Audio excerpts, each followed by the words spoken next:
আসসালামু আলাইকুম ভিউয়ার্স, নাজফালা কিচেনে আপনাদের সবাইকে স্বাগত। আজকে আবারও চলে এসেছি একটি নতুন রেসিপি নিয়ে। আজকের রেসিপি রসালো খাজা রেসিপিটা দেখতে যেমন সুন্দর, খেতে অসাধারণ। তো রেসিপিটা প্রথম থেকে শেষ পর্যন্ত দেখার অনুরোধ রইল। আমার চ্যানেলে নতুন হয়ে থাকলে প্লিজ সাবস্ক্রাইব করে পাশে থাকবেন। চলুন কিভাবে খাজাটা তৈরি করি দেখে নিই। তো প্রথমে আমি এখানে নিয়ে নিয়েছি একটি পাত্র আর একটি চালনা নিয়ে নিয়েছি। তারপরে আমি ময়দা দিয়ে দিচ্ছি 1.5 কাপ মতো। তারপরে ভালো করে চেলে নিচ্ছি।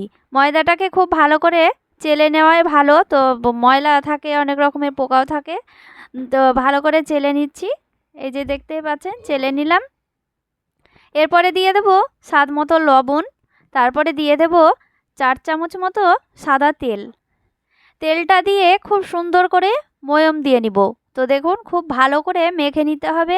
কিভাবে আমি মাখছি সেইভাবে আপনারা মেখে নেবেন। একেবারে খাস্তা হবে খাজাটা, এতটাই সুন্দর হবে খেতে, আপনাকে বলে বোঝাতে পারবো না। তো বন্ধুরা দেখুন কিভাবে আমি ময়দাটাকে মেখে নিচ্ছি। এই যে দেখতেই পাচ্ছেন ময়দাটা কতটা সুন্দরভাবে মোলায়েম হয়েছে, দেখতেই পাচ্ছেন একেবারে নরম হয়ে যাচ্ছে। তো তেলটার সঙ্গে খুব ভালো করে মেখে নিচ্ছি। তো ভিডিওটা আমি কাটিনি, পুরো সম্পূর্ণই দেখিয়েছি। তো দেখুন একেবারে মুঠোয় নিয়ে ভেঙে যাচ্ছে না। তো দেখুন কতটা সুন্দর লাগছে দেখতে।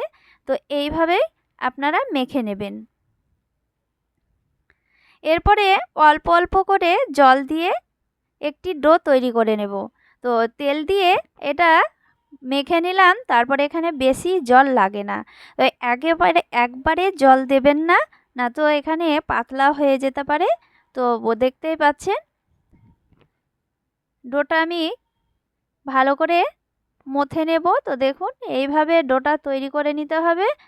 তো অল্প অল্প করে জল দিয়ে, আবারও বলছি, অল্প অল্প করে জল দিয়ে মথে নেবেন।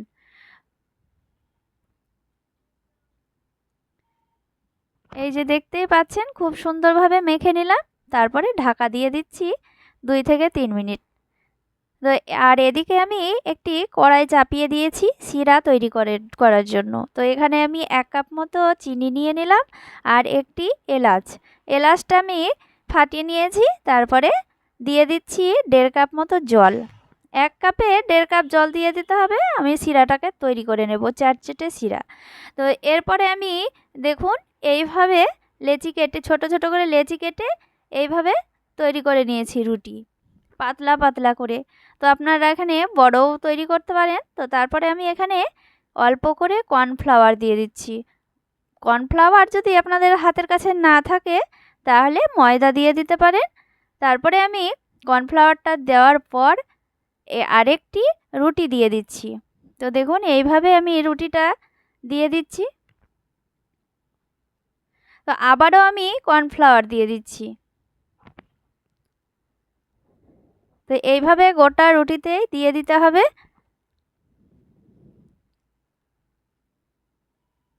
একটা রুটির ওপর আরেকটা রুটি এইভাবে কর্নফ্লাওয়ার দিয়ে দিয়ে সব রুটি একে একে দিয়ে দিতে হবে।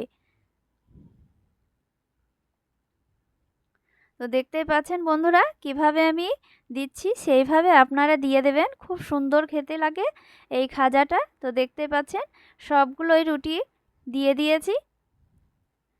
এই যে দেখুন, এবার আমি এইভাবে রোল করে নেব।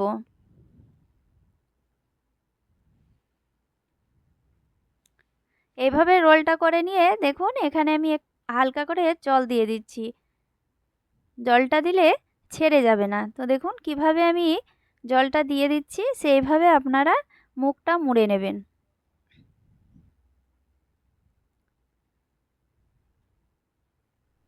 মুখটা মুড়ে এইভাবে রোলিং করে নিতে হবে। এই যে দেখতেই পাচ্ছেন আমি কিভাবে, এই যে দেখুন এইভাবে রোলিং করে নিলাম। এরপরে আমি কেটে নেব। একেবারে চাপ দিয়ে কেটে নেবেন না, একেবারে হালকা হাতে কেটে নিতে হবে। হালকা হাতে কেটে নিলে লেয়ারগুলো খুব সুন্দরভাবে বোঝা যায়। তো দেখতেই পাচ্ছেন আমি কতটা সুন্দরভাবে কেটে নিচ্ছি। আপনারা শেপটা বড়, ছোট বড়ও করতে পারেন। তো দেখুন আমি কিভাবে কেটে নিচ্ছি, সেইভাবে আপনারা কেটে নেবেন। চাপ দিয়ে কাটবেন না। তো দেখুন, চাপ দিয়ে কাটলে লেয়ারটা বোঝা যাবে না। একটু সময় লাগলেও হালকা করে কেটে নিতে হবে। তো দেখুন বন্ধুরা, কেটে নিলাম, আর লেয়ারটা দেখুন কতটা সুন্দরভাবে বোঝা যাচ্ছে।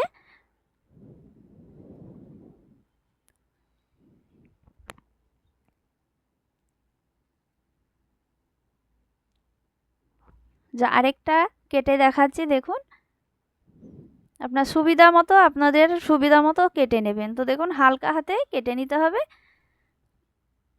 এই যে দেখতেই পাচ্ছেন কতটা লেয়ার বোঝা যাচ্ছে কতটা সুন্দরভাবে। তো একইভাবে আমি সবগুলোই কেটে নেব। এই যে দেখুন, এইভাবে এবার হালকা হাতে চাপ দিয়ে নিতে হবে।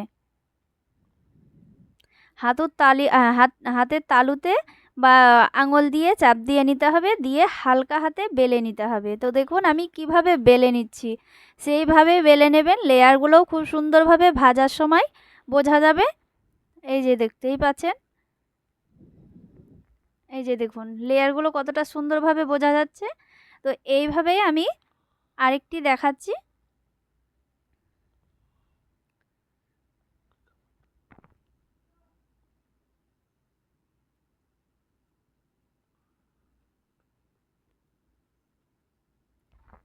একবার সোজাসুজি বেলনা দিয়ে চাপ দিয়ে নিতে হবে, আবার একটি উল্টো দিকে। এই যে দেখতেই পাচ্ছেন, এটাও তৈরি করে নিলাম। আমি এইভাবে সবগুলোই বেলে নেব। তো দেখতেই পাচ্ছেন বন্ধুরা কতটা সুন্দরভাবে বেলে নিয়েছি, আর কতটা লেয়ারগুলো বোঝা যাচ্ছে। তো এরপরে ভেজে নেওয়ার পালা। তবে চলুন ভেজে নিই এগুলো। এরপরে আমি কড়াই চাপিয়ে দিয়েছি।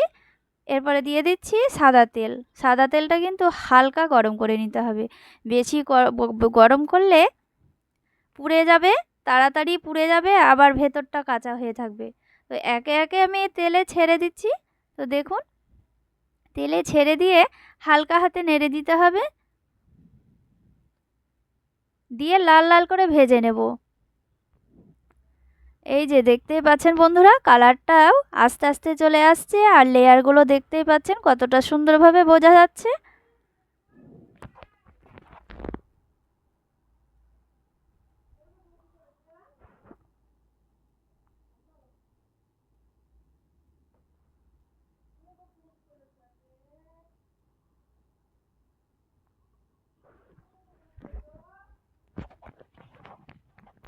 এই তো দেখতেই পাচ্ছেন বন্ধুরা কালারটা পুরোপুরি চলে এসেছে। এই যে দেখুন, এবার এটাকে তুলে নেব। খাজাগুলো ভাজা হয়ে গিয়েছে। এই যে দেখুন, এবার তুলে নিচ্ছি। তেলটাকে ঝরিয়ে নিচ্ছি। এইভাবে তেলটাকে ঝরিয়ে নিতে হবে। তো তেলটা খুব সুন্দরভাবে ঝরে যাবে। এবার তুলেই আমি তৈরি করা শিরাতে ঢেলে দেব। গরম অবস্থায় ঢেলে দেব। তো তারপরে একে একে আবারও দিয়ে দিচ্ছি লেচিগুলো। তো দেখুন এইভাবে দিয়ে আবারও আমি একইভাবে লাল লাল করে ভেজে নেব। এগুলো ভাজা হয়ে গিয়েছে। এই যে দেখুন এগুলো পুরোপুরি কালার চলে এসেছে।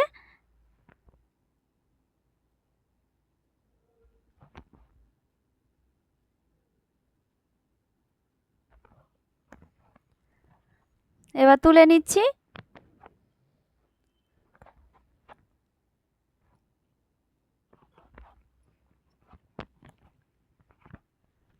তুলে নিয়ে শিরাতে দিয়ে দিচ্ছি। দেখুন এইভাবে আমি সবগুলোই ভেজে নিয়েছি খাজাগুলোকে, তারপরে শিরাতে দিয়ে দিচ্ছি। শিরাগুলো সব একসঙ্গে লাগিয়ে নিয়েছি। তো দেখুন খুব সুন্দরভাবে শিরাগুলো লেগে গিয়েছে। শিরাতে দিয়ে এভাবে নেড়ে নিতে হবে। তো খুব সুন্দরভাবে লেয়ারগুলোতে ঢুকে যাবে শিরাগুলো। তো দেখুন কিভাবে আমি শিরাটা তৈরি করেছি। এই যে দেখুন এইভাবে শিরাটাকে তৈরি করে নিয়েছি।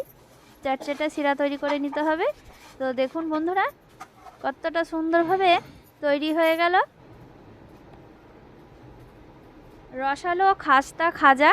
তো দেখুন বন্ধুরা একটি দেখাচ্ছি কতটা সুন্দর লাগছে দেখতে।